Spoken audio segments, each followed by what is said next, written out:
Hello, everybody. My name is Joel Washington Atterberry, and this is my bio. Also, to say I am a published author of 22 books available on Amazon and Lulu.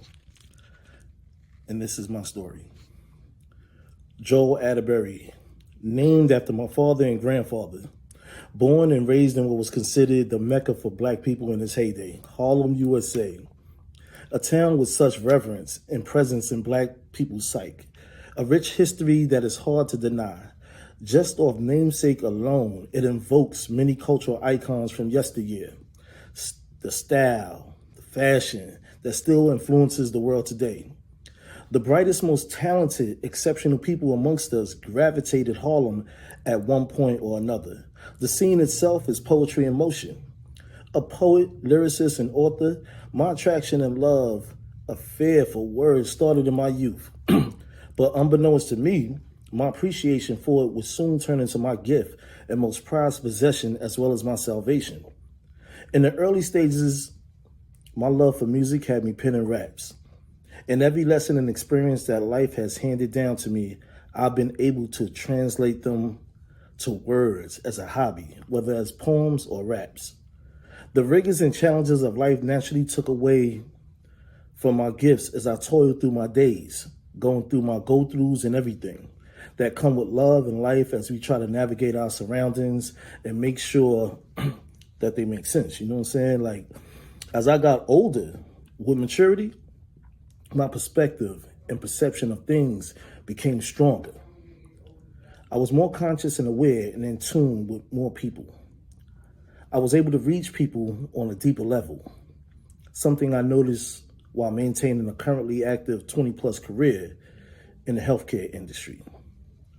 Having many conversations with people who are in their winter stages of life, preparing and contemplating the transition from the physical life and ascending to a spiritual one. Many topics such as fear, shame, regret, guilt, peace, spirituality, religion, and the unknown all came up as a fascinating topic. Being sensitive to other people, I found the right words at the right time to help people be at ease during this stage of life, which gave my job and life deeper purpose. Since this reawakening, I learned to hone the ability to capture ideas, thoughts, and experiences.